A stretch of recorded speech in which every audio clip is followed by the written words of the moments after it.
ಬೇಸಿಗೆ ಆರಂಭಕ್ಕೂ ಮುನ್ನವೇ ಬೆಳಗಾವಿ ನಗರದ ವಡಗಾವಿ ರೈತ ಗಲ್ಲಿಯಲ್ಲಿ ಕುಡಿಯುವ ನೀರಿನ ಒಳಚರಂಡಿ ನೀರು ಮಿಶ್ರಿತಗೊಂಡು ನೀರು ಸರಬರಾಜು ಮಾಡುತ್ತಿರುವುದನ್ನು ಖಂಡಿಸಿ ಇಲ್ಲಿನ ರಹವಾಸಿಗಳು ಮಂಗಳವಾರ ಖಾಲಿ ಕೂಡ ಹಿಡಿದು ಪಾಲಿಕೆಗೆ ಮುತ್ತಿಗೆ ಹಾಕಿ ಆಕ್ರೋಶ ವ್ಯಕ್ತಪಡಿಸಿದರು. ಬೆಳಗಾವಿ ನಗರದಲ್ಲಿ ಕಳೆದ 1 ತಿಂಗಳಿನಿಂದ ಸರಿಯಾಗಿ ಕುಡಿಯುವ ನೀರಿನ ಸರಬರಾಜು ಮಾಡುತ್ತಿಲ್ಲ.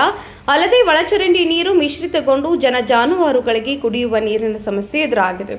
ಅಧಿಕಾರಿಗಳು ಮಾತ್ರ ನಮ್ಮ ಸಮಸ್ಯೆಯನ್ನ ಕೇಳುತ್ತಿಲ್ಲ ಎಂದು ದೂರಿದರು. ಪ್ರತಿನಿತ್ಯ ಕುಡಿಯುವ ನೀರಿಗೆ 600 ರೂಪಾಯಿ ನೀಡಿ ಟ್ಯಾಂಕರ್ ಮೂಲಕ ನೀರು ಖರೀದಿಸಿ ನಮಗೆ ನೀರು ತರಲು ಆಗುವುದಿಲ್ಲ. ಸ್ಥಳೀಯ ಶಾಸಕರು ಹಾಗೂ ಮಹಾನಗರ ಪಾಲಿಕೆ ಶಾಶ್ವತ ಕುಡಿಯುವ ನೀರಿನ ವ್ಯವಸ್ಥೆ ಮಾಡಬೇಕೆಂದು ಆಗ್ರಹಿಸಿದರು.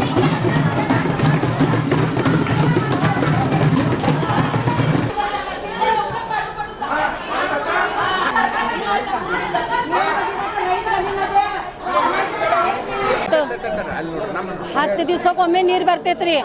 ಮತ್ತು ನಾವು ಎಲ್ಲೇ ತುಂಬ್ಕೋದ್ರಿ ನೀರು. ಈಗ ನಮ್ಗೆ ನೀರು ಸ್ವಲ್ಪ ಇದು ಮಾಡಿ ಕಳ್ಸ್ಕೊಟ್ರಿ. ನಮ್ಮ ಮನ್ಯಾಗ ಗಂಡಸರು ಎಲ್ಲರೂ ಮಕ್ಕೊಂಡು ಬಿಟ್ಟಾರ ನೋಡ್ರಿ, ಸಂಡಾಸ್ ಉಲ್ಟಿ.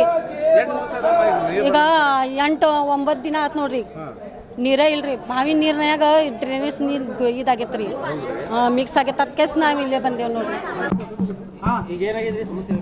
ಹೋದ 15 ದಿವಸದಿಂದ ರೈತ ಗಲ್ಲಿ ವಡಗಾವ್ ವಾರ್ಡ್ ನಂಬರ್ 39 ಅಲ್ಲೇ ಡ್ರೈನೇಜ್ ಮಿಕ್ಸ್ ಆಗಿದ್ದು ನೀರು ಬರತೈತ್ರಿ. ಇವ್ರ ನಳಕ್ಕೆ 8 ದಿವ್ಸಲೆ 10 ದಿವ್ಸಲೆ ನೀರು ಬಿಡವ್ರ. ಏನೈತಿ, ನಮ್ಮ ಓನ್ಯಾಗ ದೊಡ್ಡದ ಇದೈತಿ, ಬಾವಿ ಐತಿ. 1936ನೇ ಇಸ್ವಿ ಕಡೆ ಹಿರಿಯರು ಕಟ್ಟಿದ. ಆ ಥರ ಫಿಲ್ಟರ್ ಮಾಡ್ಕ್ಯಾಸೆ ನಾವು ನೀರು ಬರ್ತಿತ್ತು ದಿನ. ಆದರೂ ಸಹ ಅದ್ರಾಗನೇ ಡ್ರೈನೇಜ್ ನೀರು ಬಂದು ಕ್ಯಾಸೆ ನಮಗೆ ದನಗಳನ್ನು ಕುಡಿವಲ್ಲು, ನಮ್ಗೆ ಅಲ್ಲಿ ವಿಷ ಕುಡ್ದಂಗೆ ಆಗತ್ತೈತ್ರಿ. ಆದ್ರೆ ನಾವು ಇಲ್ಲಿ ಕಂಪ್ಲೇಂಟ್ ಕೊಟ್ಟರು ಸಹ ಇವ್ರು ಏನು ಮಾಡ್ತಾರೋ ಹಂಗೆ ಟೈಮ್ ಹಾಕ್ಕೊಂತ ಹೋಗ್ತಾರೆ.